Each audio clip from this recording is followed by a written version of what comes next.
আসসালামু আলাইকুম রহমতুল্লাহ বারাকাতু। অনেক ভাইরা বলে দাজ্জাল কবে আসবে, দাজ্জাল কবে আসবে। দাজ্জাল, বড় দাজ্জাল আসার পূর্বেই মাঝারি দাজ্জাল এবং ছোটোখাটো দাজ্জালদের আবির্ভাব হয়ে গেছে। বাস্তবে কি দেখেন না, দাজ্জালে কি করবে? বড় দাজ্জাল আইসা জাহান্নাম দেখাইব, জান্নাত দেখাইব ডাইন হাত বাম হাতে। তারপরে যারা তাকে খোদা বলি দাবি করবে তারা তাদের কোনো হবে না, অভাব অনটন হবে না। আর মুসলিমদের উপর নির্যাতন, যারা বলবে তুমি খোদা নও, তাদের উপর জুলুম অত্যাচার নির্যাতন।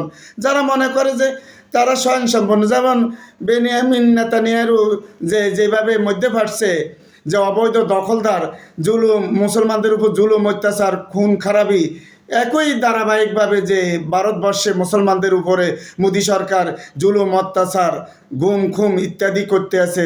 তারা মনে করে যা ইচ্ছা তারাই সকল ক্ষমতার মালিক। যারা মনে করে যে আমরা সকল ক্ষমতার মালিক, যা ইচ্ছা তা করব, এবং দেখাই দিচ্ছে যে আমরা যা ইচ্ছা তা করি।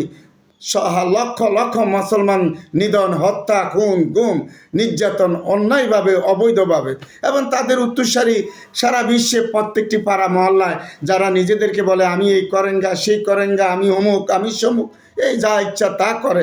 এরা তো দাজ্জালের উত্তরসূরি মূলত।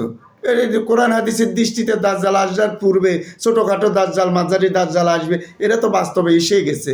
মুসলমানদের উপর জুলুম অত্যাচার খুন গুম অন্যায়ভাবে অবৈধভাবে দখল করবে তাদের সম্পদ। এরে জালিম, এরে দাজ্জালের উত্তরসূরি। অপেক্ষা থাকুন, বেশি দূরে নয় আর। আসসালামু আলাইকুম রহমতুল্লাহ বারাকাতুহু।